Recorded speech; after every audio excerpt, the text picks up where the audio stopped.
Kita awal informasi pertama, saudara seorang pria diduga mabuk, mengamuk dan merusak sejumlah barang di warung kopi di Kecamatan Rapocini, Kota Makassar.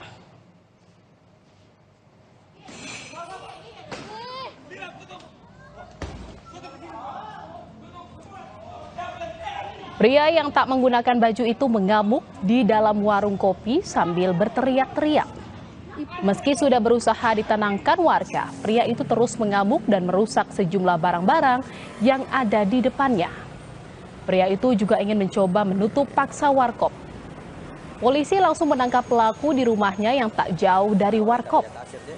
Pelaku kini ditahan di Mapolrestabes Makassar dan akan dikenakan pasal pengrusakan dan pengancaman dengan hukuman penjara 2 tahun.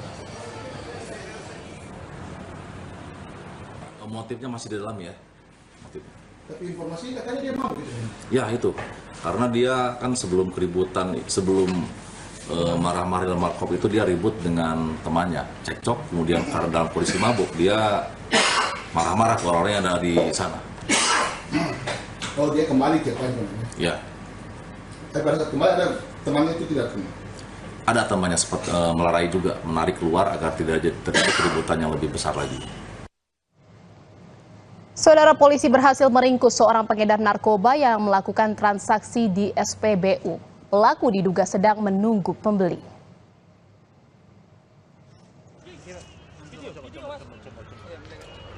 Pelaku diringkus di area SPBU Desa Patean, Kabupaten Sumeneb saat sedang menunggu pembeli untuk bertransaksi. Pelaku tak berkutik saat tim Satres Narkoba mendatanginya secara tiba-tiba. Dari saku pelaku, polisi berhasil menemukan 10 butir narkoba jenis Inex yang dibagi dalam 2 plastik klip kecil dibungkus dengan sobekan kardus gawai dan dilakban.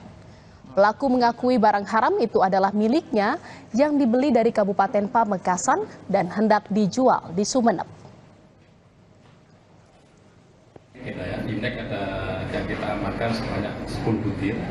10 butir dan pada saat itu kita temukan di dalam saku celana depan. Saku celana depan daripada tersangka yang kita amankan. Selanjutnya setelah kita amankan, kita bawa ke kantor Satres Narkoba. Kita lakukan pemeriksaan lebih lanjut. Kita lakukan pemeriksaan lebih lanjut, ternyata benar itu miliknya yang akan dijual kepada seseorang.